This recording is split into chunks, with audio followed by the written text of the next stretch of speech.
हाँ, तो तिलकुटा वाले दिन मम्मी क्या कहते हैं, तिलकुटा बनाया जाएगा। हाँ, है ना, तिलकुटा बनाया जाएगा गुड़ से और तिल से, है ना। और उसके बाद उसके क्या 1 लोटे में पानी भर लेंगे, है ना, तिलकुटा रख लेना। हाँ, और चकले पे चौथ माता की आकृति बना लें। हाँ, गोपी चंदन से है ना। वो मैं अगर मेरे पास होगी तो मैं बता दे दूंगी, नहीं तो अपन हम बना के दिखा देंगे, ठीक है ना। और उसके बाद क्या कहते हैं, उसमें थोड़े से तिलकुटा रख लो। हाँ, और रोली चावल रख लो, ये पूजा में बस, और कुछ नहीं है ना, बस। ओके, बोलो मम्मी। हेलो, मैं कथा सुना रही हूँ सकट चौथ की। दौरानी जिठानी थी दो। दौरानी गरीब थी, जिठानी अमीर थी। दौरानी अपनी जिठानी के घर काम करने जाती थी, उसके एवज में उसको जिठानी जो है आटा दाल चावल अनाज देती थी। सकट चौथ आई तो दौरानी बोली, जी मेरे को कुछ नाज और कुछ दाल चावल दे दो, तो मैं बच्चों के लिए बना दूं। और जिठानी को घमंड था, जिठानी घमंड था उसको, पैसे वाली थी। उसने बोला जो उसमें से निकल जाए वो तू ले जा। तो दौरानी गई, उसने देखा इधर उधर झाड़ पहुंच के कुटला में से थोड़े से नाज निकला, वो लेकर के चली गई। वो ले जा करके उसने, उससे पूरा नहीं पड़ता तो उसने बथुए में से खेत में से वो लेके आई, बथुआ तोड़ के उबाल के बथुए की पिंडी बना के छीके में रख दी और अपने सो गई बेचारी। रात को उसके पति देव आए, वो बोले भाई क्या बनाया खाने में। तो पति देव बोले कि भाई क्या बनाया, खाना दो मेरे को। बोली कि भाई क्या बनाती, मेरे पास तो कुछ था नहीं, तुम्हारी भाभी ने कुछ दिया नहीं, मैं बथुए का साग तोड़ के लाई थी, उसकी पिंडी रखी है जो तुम खा लो छीके में से। उनको गुस्सा आया, उनने अपनी बीवी को खूब मारा, खूब पीटा। बोली कोई खाने की चीज है, और उसकी पिटाई करके और जाके सो गए। वो बेचारी अपने सो गई। फिर रात को आए सकट देवता आए तो बोले भाई क्या बनाया आपने, क्या बनाया तुमने। तो बोली भाई मैं क्या बनाऊंगी, दुखियारी मेरे पास क्या था, और मैंने बथुए की पिंडी बनाई है, वो रखी है, वो खा लो आप। तो सकट देवता ने खूब बड़े चाव से बथुए की पिंडी खाई, खा के और बोले अब मेरे को पोटी आ रही है, कहाँ हंगू। तो बोले हंगोगे कहाँ, ये मेरा घर है, इसके अंदर 4 कोने 5 ही देरी हंग लो। उनने गए और उन्हें 4 कोनों में हंग लिया। बोले पहुंचूंगा, बोले पहुंचो मुझ दुखिया की लिलारी से, मेरे कर्म से। उन्हें झट से अपनी कुंती पहुंच दी। लिलारी माने माथा, किस्मत माथा, ये माथा ललाट। और फिर वो तो गणेश जी तो चले गए। हुआ सवेरा हुआ तो उसके तो खूब झिलमिल मोती माने खूब आंगन में झिलमिला रहे। माने सकट देवता उस पर कृपा करके गए, क्योंकि वो मतलब दुखियारी थी और मन की साफ थी, मन की साफ थी। जो भी उसके पास था उसने उसी से पूजा बाबा, मतलब सकट देवता को। फिर वो चले गए। फिर इतने में उसके वो समेटने लगी, इतने में उसकी जिठानी बोली कि जाओ तुम्हारी चाची अभी तक नहीं आई है काम करने। बच्चों को बोला जाके देख कर। हाँ, बच्चों को बोला जाके देख के आओ, तुम्हारी चाची अभी तक क्यों नहीं आई सफाई करने काम करने। बच्चे लोग गए तो जाके उन्होंने देखा कि भाई चाची तो हीरे मोती समेटने में लगी हुई है थाली भर भर के। उन्होंने जाके अपनी माँ को बोला कि चाची तो ऐसे धन दौलत समेट रही है। बोले अच्छा ऐसे कैसे हुआ। तो वो तुरंत दौड़ी अपनी दौरानी के पास आई। बोली भाई तुमने क्या किया, कहाँ से लाई धन दौलत। बोले मैं कहाँ से लाती, मुझे तो सकट देवता ने दिया, वो रात को प्रकट हुए और उन्होंने मुझे दिया। तो तुमने क्या करा। बोले मैं क्या करती, आपने तो मेरे को नाज भी नहीं दिया। जेठानी को लालच था। जेठानी बोली अगले साल मैं भी ऐसे करूंगी, तूने तो बथुआ खिलाया, मैं पूड़ी पुए खिलाऊंगी। मेरे पास और धन माया, मेरे पास बहुत धन माया है। तो मतलब ये कि वो तो लालची कपटी मन की थी, तो उसको और लालच था।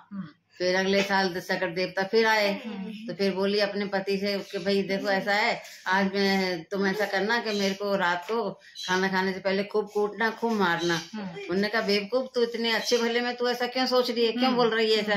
बोले नहीं तुम तो मैं कह रही हूँ ना वही करना। उन्होंने कहा ठीक है। हाँ, तो उसने खूब पूड़ी और पकवान, आलू की टिकिया, बाजरे की टिकिया सब बनाई, रख करके छींके में रख दी भर के और सो गई। रात को आए सकट देवता, बोले भाई क्या बनाया है। तो बोली कि वो तो दुखियारी थी, उसने तो बथुए की पिंडी बनाई थी, मैंने तो पूड़ी पुआ और बाजरे की टिकिया सब कुछ बनाया, खूब पेट भर के खाओ। उन्होंने कहा ठीक है। तो सकट देवता ने खूब खाए, खूब पकौड़े खाए, कुछ देवता ने खा के खूब डकार ली, पूरे पकौड़ी सब खा लिए है ना? सब खा के उन्होंने डकार ली। बोले अब मुझे हंगास आ रही है, मैं कहाँ हंगू। तो बोले कि हंगलो, मेरा तो इतना बड़ा सारा बंगला है, सारे बंगले में हंगो। वो तो दुखियारी थी, मेरे तो सब कुछ है, मैं तो खूब खुश हूँ। बोले अच्छी बात है। उन्होंने पूरे 4 कोनों में बंगलों में खूब हंगा और हंग के बोले मैं पहुंचू कहाँ। बोले वो तो दुखियारी थी, मैं तो सुखियारी हूँ, मेरे लिलाट से पहुंच दो। उन्होंने कहा ठीक है। सकट देवता ने झट से अपनी कुंदू उसके माथे से पहुंच दी। पहुंच के वो तो अपने अंतर ध्यान हो गए। अब सवेरे जिठानी उठी तो उसने देखा तो चारों तरफ जो है गंदा ही गंदा फैल रहा, खूब पोटी पोटी हो रही और बदबू आ रही, मक्खियां भिनक रही। बोले हाय ये क्या हुआ। उसने चारों तरफ देखा तो गीला ही गीला गंदा गंदा, और उसने सिर पे हाथ लगा के देखा तो बोली अरे अभी सिर का सोना सूखा नहीं है और बदबू आ रही है उसको। तो उसने देखा, बोले ये तो बदबूदार है।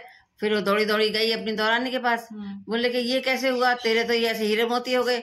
अरे तो बोले जी मेरे पास तो था नहीं, आपके पास तो सब कुछ था, फिर भी आपने अच्छे भले में तुमने ऐसी कुपत मांगी है, तो ये तुम जानो, तुम न बैठो इसको, मैंने तो हीरे मोती समेटे, तुम ये समेटो। वही मतलब फल वही हो गया कि लालच बुरी बला है, लालच बुरी बला है, लालच नहीं करना चाहिए। उसने कहा ठीक है। अब क्या, फिर उसने दौरानी ने हाथ जोड़े, बोले आप भी हाथ जोड़ो कि सकट देवता, आप जो अपना रूप है उसको संभालो, जो आपने बखेरा उसको आप समेटो। तो सकट देवता ने तुरंत जन्म रे उसके घर में साफ सफाई करी, मतलब एकदम साफ हो गया वहां पे उसके घर में। तो इससे ये है कि लालच नहीं करना चाहिए। माफी मांगी उन्होंने, माफी मांगी सकट देवता से कि देवता मेरे पास सब कुछ होते हुए मैंने ऐसा किया, और मेरी दौरानी को मैंने नाच भी नहीं दिया, और उसने बथुए की पिंडी से इतना सब कुछ धन प्राप्त कर लिया। तो ये लालच की कहानी है। सकट देवता जैसे उस पे प्रसन्न हुए, पहली वाली पे दौरानी पे, वैसे सबको प्रकट हुए और प्रसन्न हो। और जैसे जिठानी को इसको किसी लालच में, किसी लालच कोई भी ना करे, जैसी गंदगी घर में आए। अब मम्मी वो सुना दो जरा। चुपटी में चावल चमची में दूध, गणेश जी महाराज की कहानी। चुपटी में चावल चमची में दूध लेके गणेश, एक बालक घूम रहा था इधर उधर, बोले कोई मेरी खीर रांध दो, कोई मेरी खीर रांध दो। तो कोई नहीं सुन रहा था। एक बुढ़िया थी, बोली ला बेटा मैं रांधूं तेरी खीर, ला मेरे को दे। और उसने उसको बुढ़ी माँ को चुपटी के चावल दिए, चम्मच का दूध दिया। बोले बेटा ये तो जरा सा, बोले तो अम्मा बहुत बड़ा कड़ाव मंगा ले। तो उसने खूब बड़ा सारा कढ़ाव मंगा लिया, उसमें चुपटी के चावल डाल दिए, चम्मच का दूध डाल दिया। अब वो दूध और चावल डालते ही वो कढ़ाव भर गया, खूब भर गया, और खूब खदक खदक के खीर बनती गई। और खीर बनने के बाद में उनकी बहुरानी आई, वो बुढ़िया की बहुरानी आई, उसने ऊपर से खीर उतारी, खीर पे से मलाई उतारी बेले में, और दरवाजे के पीछे बैठ के और हाथ से छींटा दे के बोली ले गणेशा भोग ले। तो फटाफट उसने खा लिया।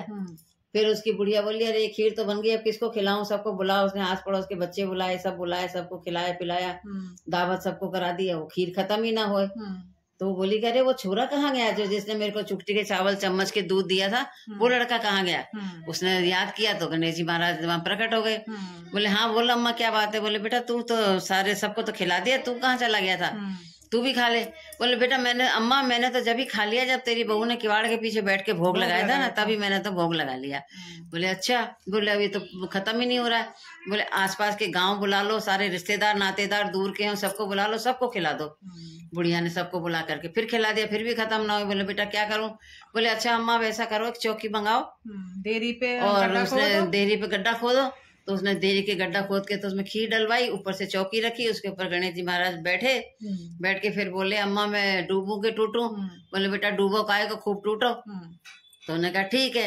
गणेश जी महाराज उस पर बैठ के और खूब टूटे, जो खूब धनमाया हो गई। बोले और बोल अम्मा, और क्या चाहिए तेरे को। बोले बेटा मेरे को और कुछ नहीं चाहिए, मेरे को बस कोई ऐसा हो जो मेरे को अंतिम समय में मेरा क्रियाक्रम कर दे, मेरा उद्धार कर दे, मेरे को पार लगा दे। बोले ठीक है अम्मा ऐसा ही होगा। ऐसा कह के गणेश जी महाराज अंतर ध्यान हो गए, और बुढ़िया के खूब धन माया सब कुछ प्रकट हो गया, सब कुछ हो गया, पोता पोती हो गए, परिवार हो गया, और बुढ़िया शांति से रहने लगी। और गणेश जी महाराज अंतर ध्यान हो गए। जैसे गणेश जी महाराज उसको टूटे ऐसे सब पे टूटे। गणेश जी का तो यही है कि गणेश जी की जो प्रार्थना करता, आराधना करता, उसको गणेश जी महाराज फल देते हैं बस।